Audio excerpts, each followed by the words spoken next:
Wajah asli calon suami Salsa 5. Setelah kepergian adik serta calon adik ipar, Aris ikut nimbrung duduk di samping Fanya mengobrol dengan tamu yang lebih dulu datang. Ayo, kok diam-diam saja dari tadi? Dimakan. Ini sedap lo buatan ibu. Putra sulung Pak Hamdi mencomot tapai yang ada di meja mengajari Bima yang sejak tadi tidak didengar suaranya. Sesaat Fanya salah tingkah kakaknya duduk menempel di samping sebelum menata kembali hati yang berdetak cepat. Sulit baginya tinggal bersama dengan orang yang dicintai tapi tak dirasa. Motor kamu mana? Kok pakai mobil segala? Nanti uang kamu habis. Tidak usah dipikirkan. Aku tidak mau calon pengantinku gosong. Gelak tawanya terdengar nyaring. Salsa meliriknya sebal. Sesampainya di barbershop mereka berdua duduk di kursi panjang antre menunggu giliran potong rambut. Sudah hampir 10 menit tidak juga dipanggil Faiz memberikan dompet yang terlihat tebal meminta perempuannya membeli minuman atau camilan buat penghilang kebosanan. Aku bawa dompet, kamu simpan saja. Faiz hanya tersenyum melihat Salsa keluar. Perempuan itu tidak bisa dipaksa entah apa yang ada di pikirannya susah sekali disuruh memakai uangnya. Setiap kali makan atau jalan selalu ia ditraktir olehnya meski sudah menolak bahkan lebih dulu membayar pasti ujungnya diganti diselipkan entah di mana saja. Udah simpan saja, uangku banyak, itulah kata jika dia ngotot membayar. Uangku lebih banyak bantahnya kala itu dongkol sama sekali tidak dipercaya. Meski mulut berkata, iya, tapi tetap saja ngujerus tidak mau menerima uangnya. Salsa kembali dengan menenteng satu plastik putih berisi minuman dan snack ringan tidak didapati di mana sahabatnya kini berada.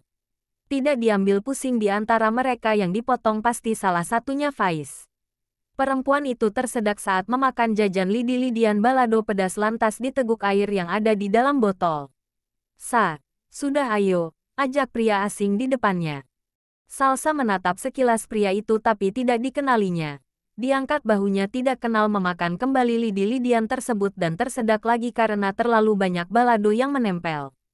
Lelaki tersebut masih saja berdiri di depannya malah lancang memegang lengan seketika ditarik kasar tangan agar terlepas. Ayo pulang. Matanya melotot itu suara Faiz sahabatnya tapi kok mukanya berbeda. Diintipnya lagi.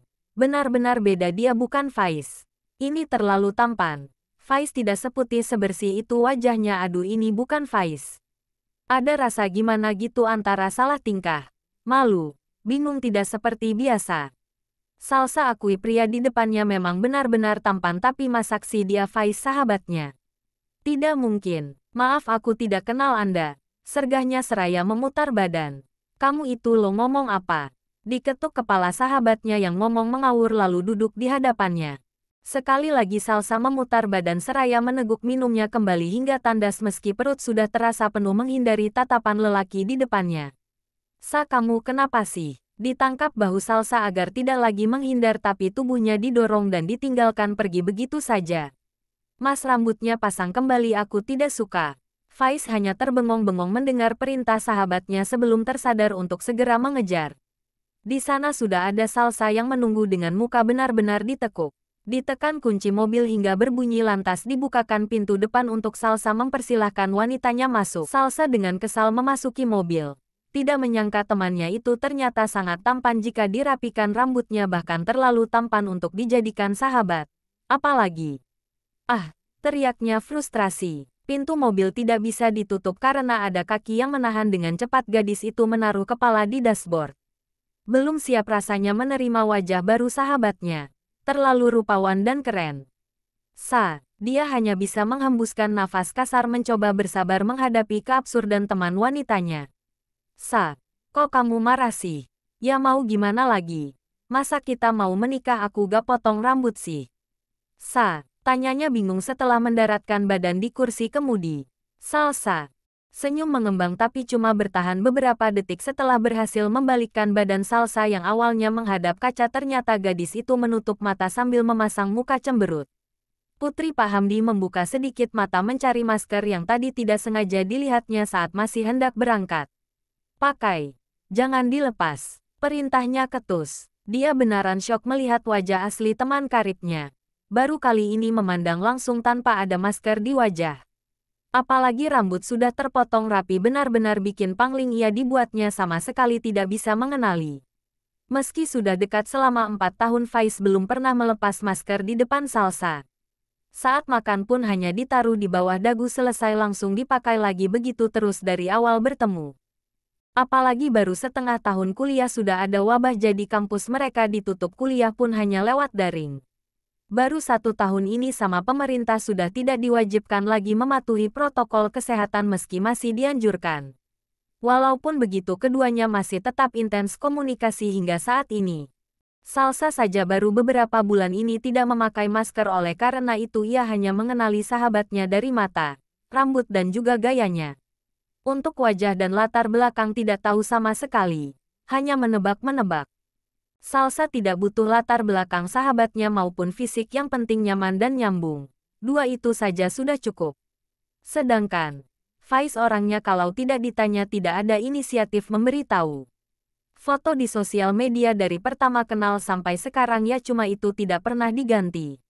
Foto cuma terlihat pundak ke atas, wajah tertutup masker dengan background sedang berada di puncak Mahameru. Dia juga jarang sekali mengupload fotonya sendiri. Sering-sering saat bersama temannya termasuk Salsa itu pun tidak banyak mungkin setahun cuma beberapa kali. Faiz menuruti perkataan Salsa dipakai masker yang diberi untuk menutupi wajah gantengnya.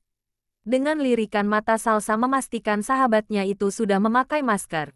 Kini ia tinggal mencari sesuatu yang bisa menutupi rambut yang sudah terlanjur dipotong. Dilihatnya hoodie putih tergeletak rapi di atas tas nangkring di kursi belakang lantas diambil dan meminta Faiz untuk menepi. Pakai. Sekarang kita mau kemana? Makan. Tanya Faiz sedikit tenang melihat Salsa sudah kembali normal. Pulang. Sesampainya di rumah dengan muka ditekuk langsung masuk rumah melewati abangnya yang berdiri di depan pintu. Kenapa dia? Tanya Aris bingung. Faiz mengangkat bahu lalu berjalan mengikuti calon abang ipar duduk di kursi ruang tamu. Ketika hendak mendaratkan badan di kursi dia tersentak mendengar peringatan calon istrinya. Jangan dilepas. Ya gitu mas. Tiba-tiba dia marah-marah setelah cukur rambut. Ditatap sekilas adiknya yang berbaring tengkurap di kursi panjang depan televisi berbantalkan paha ayahnya. Dan kamu tahan 4 tahun berteman sama adikku yang bentuknya kayak gini. Aku saja abangnya rasanya ingin cepat-cepat kutukar di toko loakan. Yang galak-galak gini mas lumayan buat hilangin kantuk. Tawa keduanya terdengar menggelegar menyebalkan. Salsa menatap tajam keduanya yang menertawakan dirinya. Hamdi langsung mengusap wajah anak perempuan. Menurut beliau itu tidaklah sopan. Faiz yang kegerahan berniat hati ingin membuka penutup kepala. Panas-panas begini dia dipaksa memakai pakaian double-double. Tangan baru saja menyentuh teriakan temannya terdengar kembali mengancam. Jangan dilepas. Hamdi yang mendengar lantas memasukkan pisang goreng ke mulut anaknya. Agar tidak lagi teriak-teriak. Salsa, Bu Fani yang baru saja keluar dari dapur menegur anak gadisnya. Bila yang tertulis untukmu adalah, lanjut putranya mengejek adiknya. Namun, lagunya harus terputus karena si adik yang tidak terima melemparkan bantal tepat ke arahnya. Sekali lagi ulah Salsa berhasil membuat ibu sambungnya kembali meradang. Salsa, bila, baru memulai menyanyi lagi sudah dihentikan oleh sang ayah, Chris. Sekilas terlihat sebagai keluarga yang harmonis adik kakak saling jahil menggoda satu sama lain. Ada sosok ibu yang memarahi anak-anaknya dan si ayah menjadi penengah tapi tidak dengan penilaian Fanya. Telinga justru ditutup rapat dengan bantal. Baginya itu sebuah penderitaan dia merasa terkucilkan. Ibunya kini sudah tidak lagi peduli dengannya sibuk akan keluarga baru padahal kenyataannya dia sendirilah yang menjauhkan diri.